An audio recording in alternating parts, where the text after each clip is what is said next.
ધાનપુર તાલુકાના ડુંગરપુર ગામે પાનમ નદી પર ₹10.61 કરોડના બ્રિજનું ખાતમુહૂર્ત.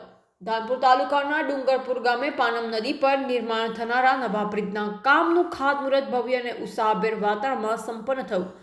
આશરે ₹10.61 લાખના ખર્ચે બનનારા મહત્વપૂર્ણ બ્રિજનું ખાતમુહૂર્ત દાહોદ જિલ્લાના સાંસદ જસવંતસિંહ ભાભોર, ગુજરાત રાજ્યના પૂર્વ મંત્રી તથા દેવગઢ બારિયા વિધાનસભા બેઠકના ધારાસભ્ય બચુભાઈ ખાબડ અને જિલ્લા પંચાયત પ્રમુખ કરણ ડામોરના શુભ હસ્તે કરવામાં આવ્યું. આ પ્રસંગે જાહેર મંચ પરથી મહેમાનોએ જણાવ્યું કે કેન્દ્ર તથા રાજ્ય સરકાર દ્વારા ગ્રામ્ય અને આદિવાસી વિસ્તારોમાં માર્ગ, પુલ અને આવાગમનની સુવિધાના વિકાસના વિશેષ પ્રાથમિકતા આપવામાં આવી રહી છે. આવા વિકાસ કાર્યના પરિણામે ગ્રામ્ય વિસ્તારના લોકો મુખ્ય પ્રવાહ સાથે જોડાયેલા હોવાનું તેમણે ઉમેર્યું. કાર્યક્રમમાં દાહોદ જિલ્લાના વિવિધ વિભાગોના અધિકારીઓ, તાલુકા પંચાયતના પ્રતિનિધિઓ, સ્થાનિક સરપંચો, આગેવાનો તેમજ મોટી સંખ્યામાં ગ્રામજનો ઉપસ્થિત રહ્યા.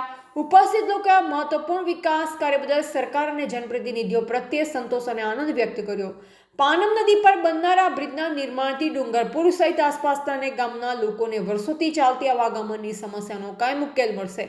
ખાસ કરી ચોમાસાના દરમિયાન નદીમાં પાણી ભરાતા લોકોના સંપર્ક તૂટતા હતા, જે સમસ્યા હવે ભૂતકાળ બની જશે. ઉપરાંત વિદ્યાર્થીઓને શાળા કોલેજ જવા, દર્દીઓને આરોગ્ય સેવા મેળવવા તેમજ ખેડૂતોને વેપારીઓને માલ સામાનના પરિવહનમાં મહત્વપૂર્ણ સુવિધા મળશે. લાંબા સમયથી સ્થાનિક રહેવાસીઓ દ્વારા પાનમ નદી પર મજબૂત અને કામમાં બ્રિજની માંગ કરવામાં આવી રહી હતી, જે હવે સાકાર થવા જઈ રહી છે.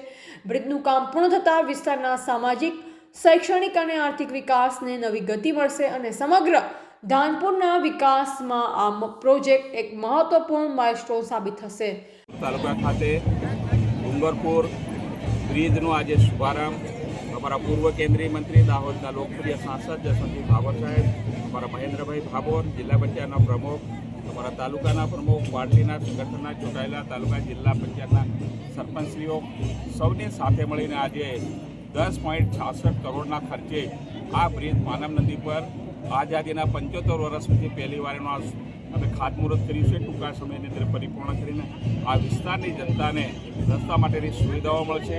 એનાથી લગભગ 17 કિલોમીટરનું અંતર ઓછું થશે, એને બળતણ ઓછું થશે, લોકો સુખી થશે, સંપન્ન થશે, આરોગ્ય ક્ષેત્રે પણ વ્યવસ્થાઓ મળશે. એવા એના ખૂબ આશયથી આજે અમે આ કાર્યક્રમ કર્યો છે. Thank you.